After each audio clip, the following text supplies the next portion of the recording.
Eto na nga mga chong, marami tayong basketball updates. Troy Rosario, bakit sinabing hindi tatanggihan ang Gilas Pilipinas? Barangay Ginebra, handa na nga ba sa paparating na PBA playoffs?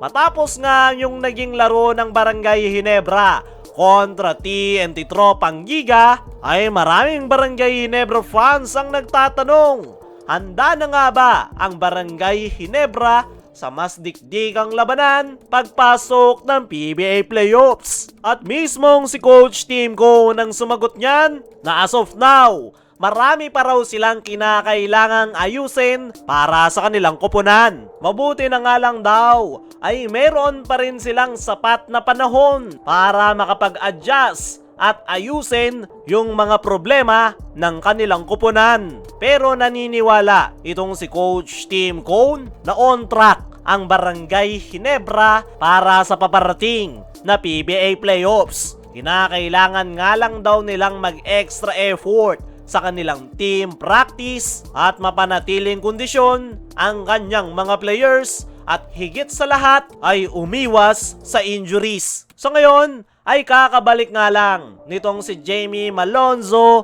para sa Barangay Ginebra at unti-unti na nga nitong naibabalik yung kanyang game rhythm at saktong-sakto nga yung kanyang pagbabalik sa Barangay Ginebra dahil makakapag-prepare rin ito bago magsimula ang PBA playoffs. At kung titignan nga natin yung performance ng Barangay Ginebra, ay meron pa nga rin silang mga problema pero kakayanin na nga nilang sumabay at handa na ang kupunan ni Coach Tim Cone.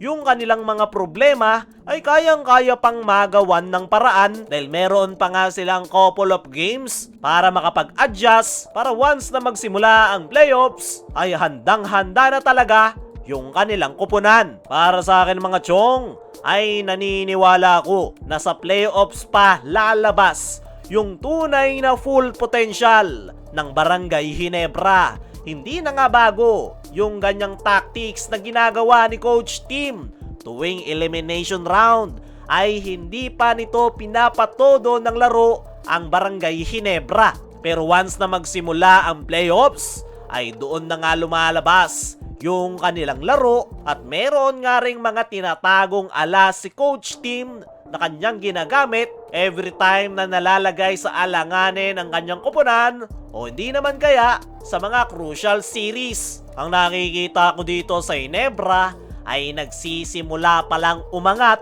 yung kanilang laro dahil unti-unti palang nakukompleto yung kanilang lineup. Si Troy Rosario ay unti-unti nang nakukuha yung triangle offense. Ganun rin itong sila Stephen Holt, RJ Abarrientos. Pagdating naman kay Jamie Malonzo ay unti-unti na nitong naibabalik yung kanyang game rhythm. At once nga na maabot ng mga yan yung kanilang peak performance ay naniniwala ko na magiging smooth na para sa Barangay Ginebra ang paparating na PBA playoffs at napakalaki nga ng tsansa na muli silang makakabalik sa PBA finals. Yung problema nga nila sa frontcourt position ay unti-unti nang nasusolusyonan ni Coach Tim. Nang dahil yan sa kanilang adjustment, malaking factor na rin yung pagkakapasok ni Troy at pagbabalik ni Jamie Malonzo dahil ang dalawang yan nga yung tumutulong kay Japet Aguilar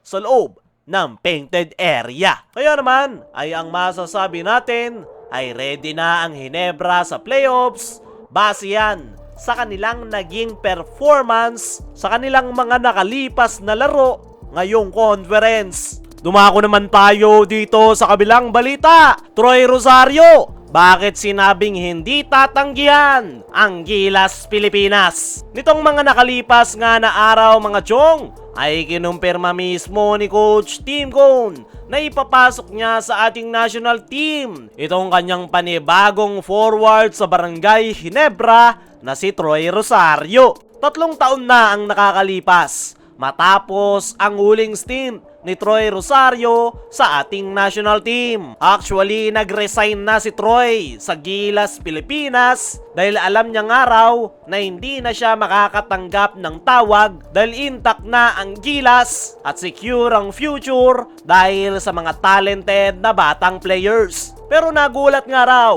itong si Troy Rosario noong kausapin siya mismo ni Coach Tim Cone at ni Gilas Team Manager Al Francis Chua kung gusto nitong muling maglaro sa Gilas Pilipinas para pumalit sa mga na-injured na si Kai Soto at Kevin Giambao. Ayon nga mismo kay Troy Rosario ay ang ganda na raw ng tinatakbo ng ating national team. Pero dahil nga raw sa mga na-injuries ay kinailangan raw ng mga players at straight to the point nga raw yung kanyang sagot na gusto niyang muling maglaro sa Gilas Pilipinas at palagi niya nga raw iniisip na huwag tatanggi sa bayan kapag pinapatawag siya sa national team. So ngayon ay masaya itong si Troy Rosario na muli siyang makakabalik sa Gilas Pilipinas. Hindi nga raw naging maganda yung kanyang last stint noong 2022 SEA Games at magsisilbing bounce back raw yan para sa kanya. As of now, hindi pa naman daw sure kung makakapasok siya sa Final 12. Pero as long as nasa pool nga raw siya ng Gilas,